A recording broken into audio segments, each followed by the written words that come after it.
नमस्कार, मैं अमित कुमार आप सबका भारत मौसम विज्ञान विभाग की दैनिक मौसम परिचर्चा में स्वागत करता हूं। अगर हम पिछले 24 घंटे के दौरान दर्ज की गई वर्षा की बात करें तो बहुत भारी वर्षा हमें तमिलनाडु के सिरकाली और कोलाई डैम स्टेशन पे मिली है। साथ ही पुडुचेरी पे भी हमें भारी वर्षा मिली है। रायलसीमा में के गुडूर स्टेशन पे भी हमें भारी वर्षा प्राप्त हुई है। स्टेशन वाइज रेनफॉल की इंफॉर्मेशन आप अपनी स्क्रीन पर देख सकते हैं। अगर हम डेंस फॉग की बात करें तो डेंस फॉग यानी घना कोहरा, तो घना कोहरा से बहुत घना कोहरा हमें पंजाब, दिल्ली, वेस्ट राजस्थान और वेस्ट यूपी के कुछ पॉकेट्स में मिला है। साथ ही घना कोहरा जो कि डेंस फॉग है वो हमें हरियाणा के भी कुछ एक स्थानों पर मिला है। आप अपनी स्क्रीन पे स्टेशन वाइज जो हमारे नॉर्थ वेस्ट इंडिया के ऊपर एयरपोर्ट्स हैं उनकी मिनिमम विजिबिलिटी जो रिकॉर्ड की गई है वो देख सकते हैं।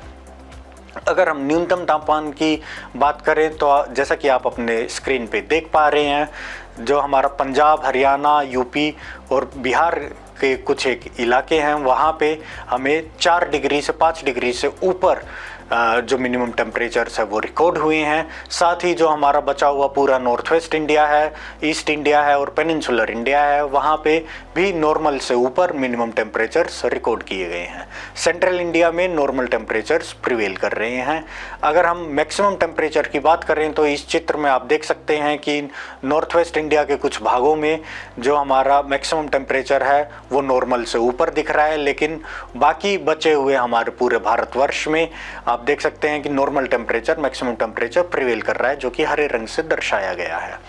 अगर हम आज की जो सिनोप्टिक सिस्टम्स हैं उनकी बात करें तो कल जो हमारा निम्न दबाव का क्षेत्र उत्तर तमिलनाडु और उसके सटे हुए बंगाल की खाड़ी पे स्थित था वो अभी लेस मार्क हो गया है, लेकिन उसके साथ जुड़ी हुई जो साइक्लोनिक सर्कुलेशन थी वो अभी लोअर ट्रोपोस्फेरिक लेवल तक दिख रही है।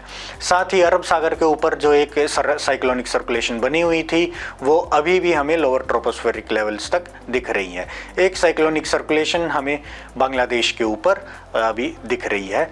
एक पश्चिमी विक्षोभ आज रात से जो हमारे हिमालयी प्रदेश हैं जम्मू कश्मीर वो उसको इफेक्ट करना चालू कर देगा। इन सभी सिनोप्टिक सिस्टम्स के प्रभाव में अगर हम आज के मुख्य बिंदु की बात करें तो 16 नवंबर तक तमिलनाडु में भारी वर्षा होने की संभावनाएं हैं। 13 और 14 नवंबर को तटीय आंध्र प्रदेश में, 17 नवंबर तक केरला में और 14 और 15 नवंबर को दक्षिण आंतरिक कर्नाटका में भारी वर्षा होने की संभावनाएं हैं। साथ ही अगले 2 से 3 दिनों के दौरान उत्तर पश्चिम भारत में रात में और तड़के सुबह घना कोहरा रहने की संभावना है।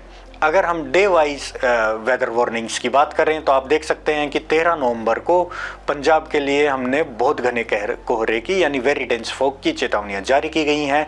इसके अलावा जो हमारा पूरा नॉर्थ वेस्ट इंडिया है यानी गंगा की तराई का जो इलाका है, इंक्लूडिंग हमारा जो हिमाचल प्रदेश है और SHWB यानी सिक्किम और सब हिमालयन वेस्ट बंगाल है और झारखंड है, वहाँ पे आप देख सकते हैं इस पूरे ही इलाके में घने कोहरे की चेतावनियां 13 नवंबर के लिए दी गई है।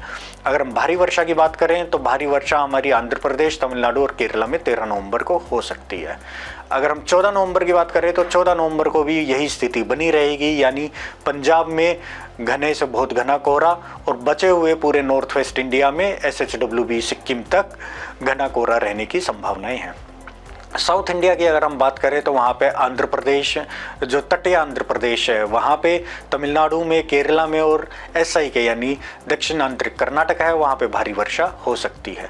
15 नवंबर को जो हमारा फॉग का दायरा है नॉर्थ वेस्ट इंडिया में वो थोड़ा सा सिकुड़ जाएगा और हिमाचल प्रदेश, पंजाब, हरियाणा में बस फॉग की यानी घने कोहरे की चेतावनियाँ दी गई है। साथ ही बिहार, झारखंड और SHWB में भी घने कोहरे की चेतावनियाँ जारी रहेंगी। अगर हम भारी वर्षा की बात करें तो SI के केरला और तमिलनाडु में भारी वर्षा का दौर 15 नवंबर को भी जारी रहेगा। 16 नवंबर को हिमाचल प्रदेश में खाली घने कोहरे की चेतावनियां दी गई है और अगर हम दक्षिण में बात करें तो केरला और तमिलनाडु में भारी वर्षा की चेतावनियां दी गई है। 17 नवंबर को केरला में भारी वर्षा और हिमाचल प्रदेश में घने कोहरे की चेतावनियां जारी रहेंगी। 18 और 19 नवंबर को पूरे भारतवर्ष में कोई भी चेतावनियां नहीं जारी की गई है। इसी के साथ ही आप सब हमसे हमारी मौसम वेबसाइट, मौसम ऐप और सोशल मीडिया हैंडल से जुड़ सकते हैं जहां आपको मौसम की नवीनतम जानकारियां प्राप्त हो सकती है। आप सबका धन्यवाद। नमस्कार, जय हिंद।